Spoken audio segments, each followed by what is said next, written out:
In January, the anti-corruption organization Citizens for Responsibility and Ethics in Washington, or CREW, released a detailed report on the historically unethical presidency of Donald Trump. By February, it was outdated, as Trump's administration and family charted new frontiers in ethical transgression. Just this week, Donald Trump Jr. traveled to India to promote his family's real estate projects and give a foreign policy speech. Ads in Indian newspapers offered dinner with the presidential scion in exchange for down payments on Trump-branded apartments.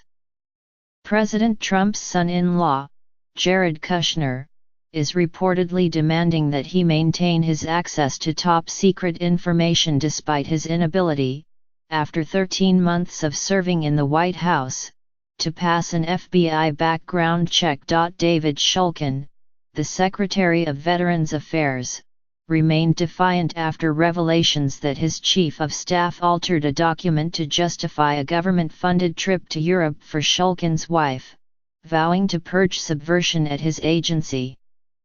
President Trump reportedly sought advice on gun control from members of Mar-a-Lago, the private club where a $200,000 initiation fee buys plutocrats privileged access to the president. It's impossible, in real time, to keep up with every new Trumpian advance in corruption and self-dealing, and Republicans in Congress aren't even trying. True, they've been moved to act in a few high-profile cases. On Wednesday, Representative Trey Gowdy of South Carolina, chairman of the House Oversight Committee, demanded documents about government-funded luxury travel by Scott Pruitt, head of the Environmental Protection Agency. But overall, the administration enjoys a corrosive degree of impunity. The Republican monopoly on federal power, however, will not last forever. Assuming American democracy survives Trump, there will someday be an opportunity to seek accountability from the president and his entourage. If we expect America to ever again be more than a squalid kleptocracy, we're going to need a comprehensive plan of de-Trumpification, including wide-ranging investigations and legal reforms.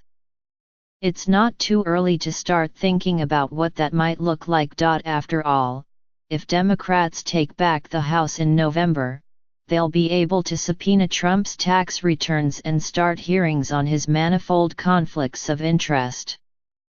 Should Democrats retake the Senate, something akin to the Church Committee, which investigated abuses by our intelligence agencies in the 1970s, could give us a measure of clarity and closure about this uniquely dark, disorienting period.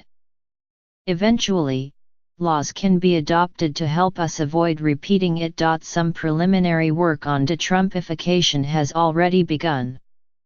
In January, Christine Todd Whitman, the Republican former governor of New Jersey, and Preet Bharara, the former U.S. Attorney for the Southern District of New York, announced that they'd be leading a task force on the rule of law and democracy at the Brennan Center for Justice, part of New York University's law school. The idea is to figure out which of the norms that Trump has blithely discarded can be written into law or otherwise codified. We know we want to take on financial and ethical conflicts, Whitman told me. We're going to take on political interference with law enforcement and the courts, the protection of a free and independent press. The task force plans to look at how the government uses or misuses data and science, and, in light of some of Trump's wildly unqualified appointments, how people are chosen for government jobs. Whitman is waiting for the task force to begin its work before talking about specific proposals. But Norm Eisen, the chairman of CREW, who was Barack Obama's ethics czar, has also been thinking about post-Trump reconstruction, and he has some ideas. Until now, he told me, most people assumed that no president would dare to flout norms against profiting from the office. Trump has shown otherwise. So we need to have legislation that number 1, requires the release of tax return information and, number 2, requires presidential compliance, to the full extent allowed by the Constitution, with conflict of interest law, Eisen said. Eisen also suggests strengthening the power of the inspectors general, officials charged with investigating fraud and abuse in government agencies.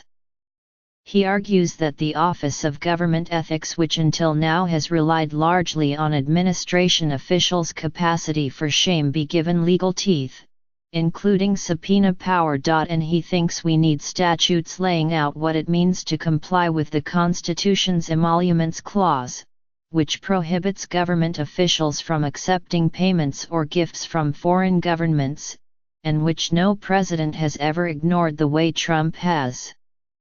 We now know there's nothing to save us if you have a president who runs roughshod over these things, Eisen said. Stephen Levitsky, a Harvard professor and a co-author of the recent book How Democracies Die, cautions that new laws aren't enough to knit together the fraying civic fabric that allowed for Trump's rise. No set of rules anywhere can respond to every situation, cover every ambiguity, he said.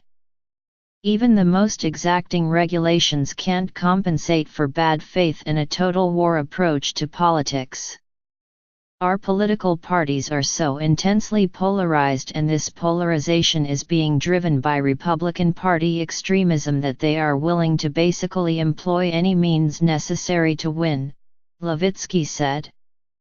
As long as that's the case, you're going to see politicians breaking norms and skirting rules, or using the letter of the law in ways that undermine its spirit. This is almost certainly true, but people outside the Republican Party don't have the power to moderate it. All they can do is forcefully rebuke it, and the banana republic governance the party has imposed on the country it purports to love. De-Trumpification would be a way to officially mark this obscene presidency as aberrant, a negative example for future generations. Like a lot of parents I know, I'm dismayed that my kids, now too little to understand what a president is, will someday study Trump in school. One of the great tasks of the post-Trump era will be ensuring that the lessons of his presidency are the right ones.